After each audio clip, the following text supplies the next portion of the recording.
రెండోది ఏంటిది? తీర్పు పునరుద్ధానం. ఒకసారి యోహాను సువార్త 5వ అధ్యాయం 29వ వచనం ఎవరంటే చదవండి. యోహాను సువార్త 5వ అధ్యాయము 29వ వచనం. మేలు చేసేవారు పునరుద్ధానమునకును కీడు చేసిన వారు తీర్పు పునరుద్ధానమునకును బయటికి వెళ్ళెదరు. మేలు చేసిన వారట బయటికి, మేలు చేసిన వారు జీవ పునరుద్ధానానికి వెళ్తారు. కీడు చేసినటువంటి వారు ఎక్కడికి వెళ్తారట? తీర్పు పునరుద్ధానానికి వెళ్తారు. అయితే అదే రకంగా మొదటి కొరింథీ 15:55. మొదటి కొరింథీ 15వ అధ్యాయం 55 వచనం.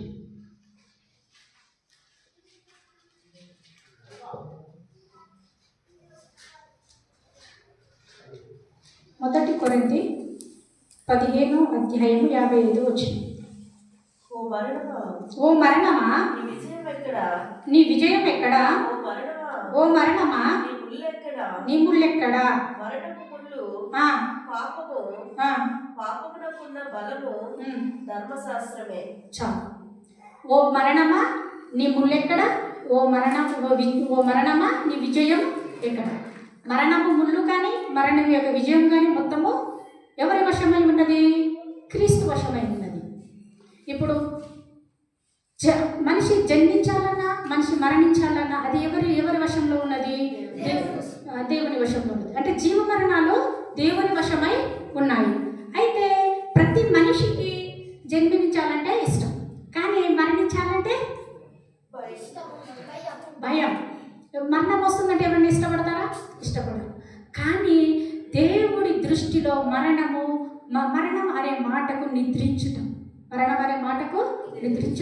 ఎందుకంటే ఆయన ఈ లోకానికి వచ్చి 3 రోజులు సమాధిలో ఉండి 3 రోజుల తర్వాత మళ్ళీ ఆయన పునరుద్ధాన శక్తితో లేపబడ్డాడు.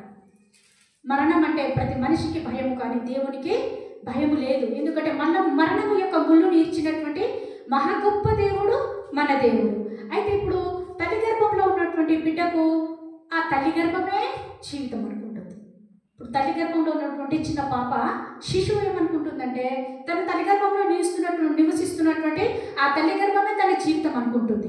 కానీ ఆ బిడ్డ తల్లి ప్రసవించిన తర్వాత ఒకానొక దినంలో ఆ బిడ్డ భూమి మీదకి వస్తుందని ఆ శిశువు తెలుస్తుందా?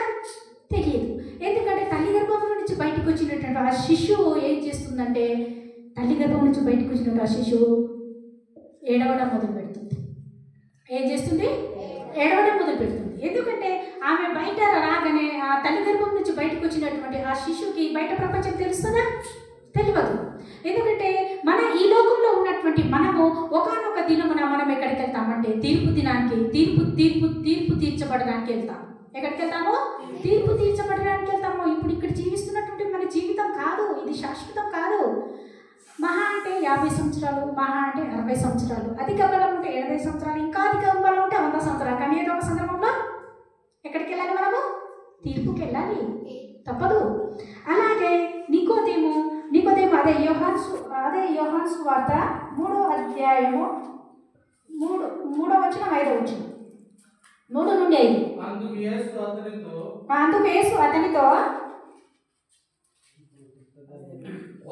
ఒకడు కొత్తగా జన్మిస్తేనే గాని అతడు దేవుని రాజ్యమును చూడలేదని మీతో నిశ్చయముగా చెప్పుచున్నాను. అయితే నికోదేము యేసు ప్రభు దగ్గరికి రహస్యంగా ఏమనంటాడంటే, ప్రభువా, నేను ముసలివాడిని అయిపోతున్నాను, నాకు మరణం అంటే భయం అయిపోయింది, నేను నిత్యము జీవించాలంటే ఏం చేయాలి?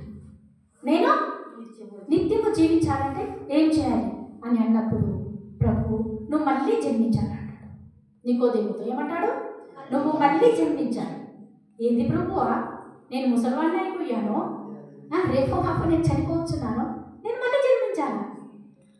నీటి మూలంగాను ఆత్మ మూలంగాను నువ్వు జన్మిస్తే నిత్య జీవములకు వెళతావు. ఆత్మ మూలంగా, నీటి మూలంగా అంటే నువ్వు బాప్తిసం తీసుకోవాలి. చాలా మంది ఏం చేస్తారంటే, బాప్తిసం తీసుకోమని నా పాపాలన్నీ పోయినాయి అనుకుంటారు. నువ్వు బాప్తిసం తీసుకున్న తర్వాత నీ శరీరము ఏ విధంగా ఇది పరిశుద్ధపరచబడుతుంది, నీ హృదయం కూడా పరిశుద్ధపరచబడాలి. ఎలా అంటే మునుపటి పాపము, మునుపటి ద్వేషము, మునుపటి కోపము, మునుపటి పాత రోత హృదయము మనకు ఉండకూడదు. ఎవరికి ఉండకూడదు? మనకు ఉండకూడదు. ఎందుకంటే మనము బాప్తిస్మము పొంది మారు మనసు పొందినామంటే మనము దేవుని యొద్దకు వెళ్తున్నామని దానికి అర్థం. తర్వాత ఆదికాండము ఒకసారి 2వ అధ్యాయం 7వ వచనం చూడండి అమ్మా. ఆదికాండము 2వ అధ్యాయం 7వ వచనము.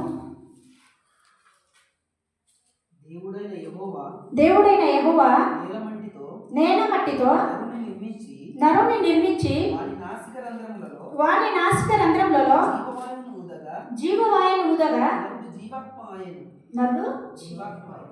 ఇప్పుడు మన దేహం దేంతో చేయబడింది? మట్టితో చేయబడింది. మరి మనలో ఉన్నటువంటి ఆత్మ ఎక్కడి నుంచి వచ్చింది?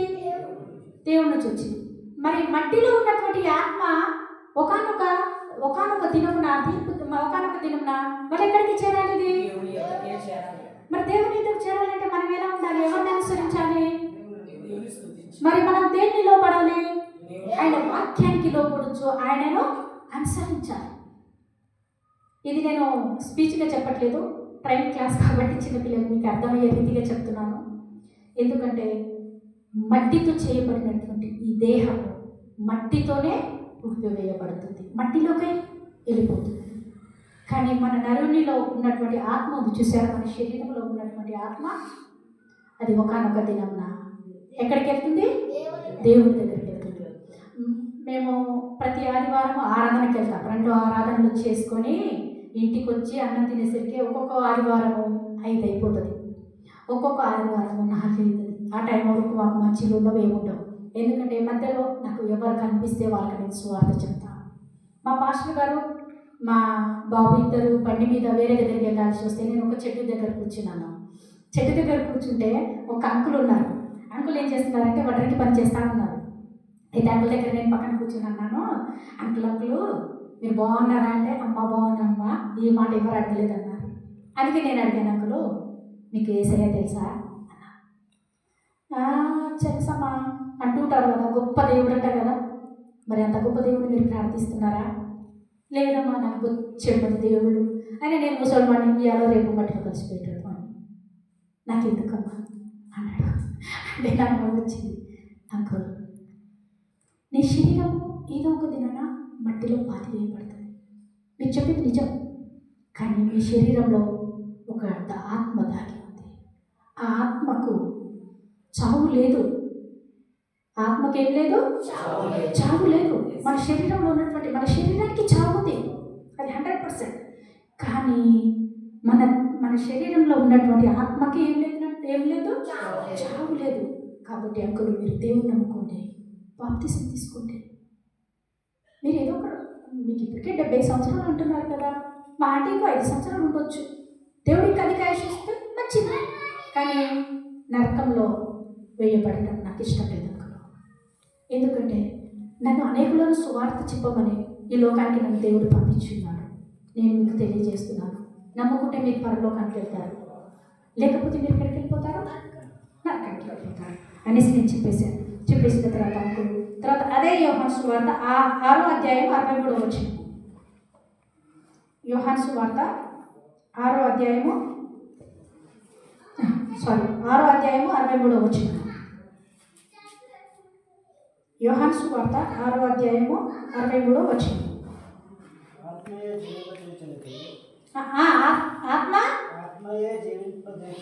ఆత్మయే జీవింపచేయుచున్నది, శరీరము కేవలము నిష్ప్రయోజనం. మనల్ని ఎవరు జీవింపచేస్తున్నారు? ఆత్మ. మరి శరీరము ఏదైనా ప్రయోజనం వస్తుందా? ఒక్క పూట స్నానం చేయకండి. ఇప్పుడు సమ్మర్ ఇక్కడ వింటర్లో ఉన్నాం కాబట్టి ఓకే, ఒక పూట స్నానం చేసినా చేయకున్నాం. కానీ మనము అదే సమ్మర్లో కానీ ఒక వారం రోజులు స్నానం చేయకుండా ఉండండి, శరీరము